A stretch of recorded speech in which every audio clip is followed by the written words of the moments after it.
At a crowded train station, where streams of people rushed past each other, a man sat quietly in a hidden corner. He was a beggar. Every day he came here, silently extending his hand, hoping for a few spare coins from passers-by.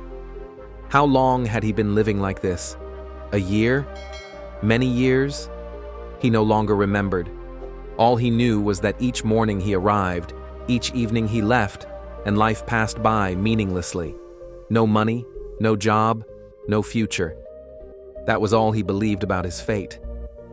On a sweltering afternoon, the beggar sat in his usual corner of the station, quietly reaching out for a few coins from strangers. But no one stopped. Then, suddenly, a pair of polished leather shoes came to a halt. He looked up.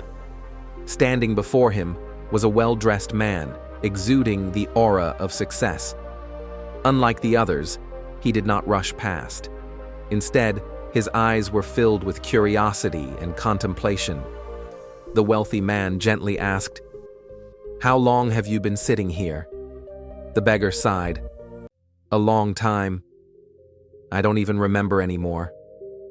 The wealthy man nodded, then asked, "But why don't you do something to change? Why not try to find a job?" The beggar let out a bitter laugh. "I have no money, no skills, and no one to help me. I'm just a poor man. How could I possibly change?" The rich man remained silent for a moment before softly saying, "Perhaps you are not poor because you have no money, but because you believe you have nothing to give. But life isn't just about receiving. If you want others to help you, you must first learn to give." The beggar frowned. He had never thought about that before.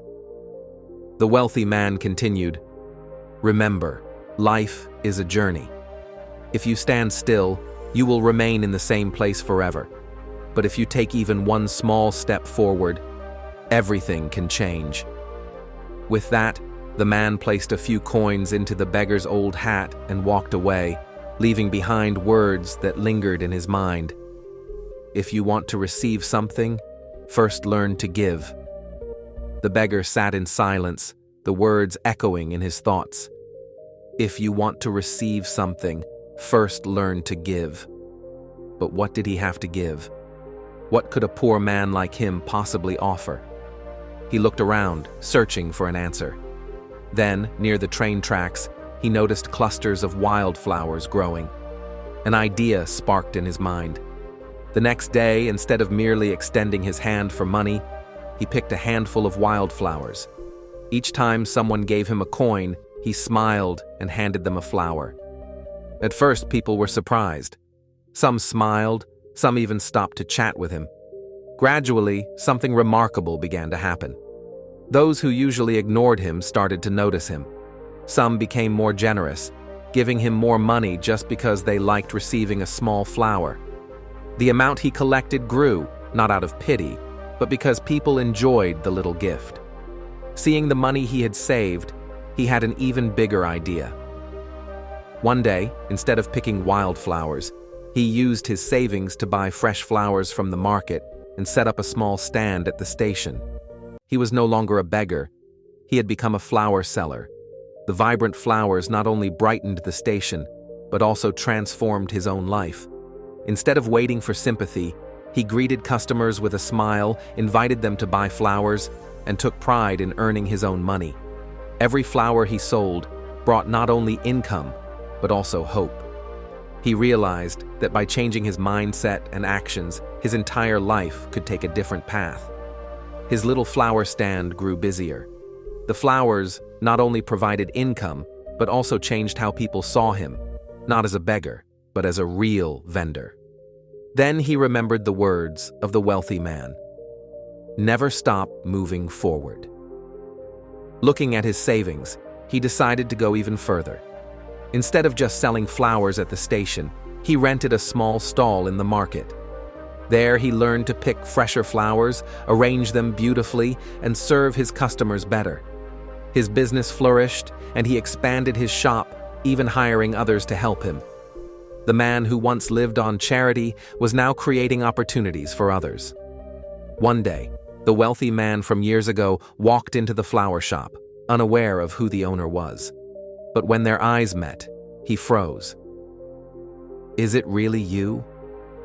The florist smiled. "Years ago, I was the beggar at the train station. You gave me valuable advice. If you want to receive, first learn to give, and never stop moving forward. I followed your words, and they changed my life."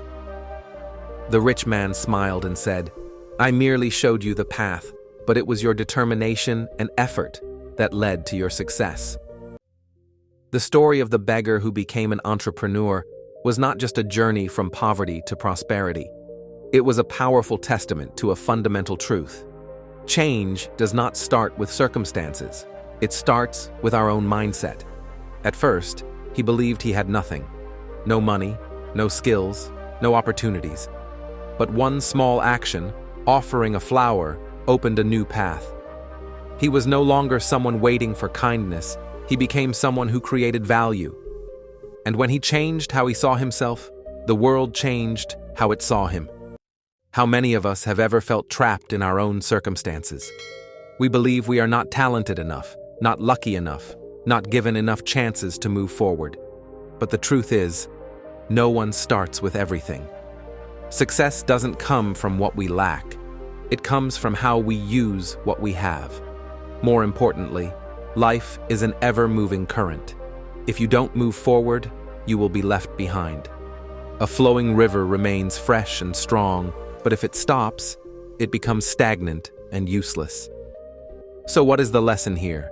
Don't wait for everything to be perfect before you begin. Take a step forward, no matter how small. Sometimes, a tiny shift in mindset can lead to a life-changing breakthrough. Remember, success is not a destination, it is a journey. And every step, no matter how small, brings you closer to a future beyond what you ever dared to dream.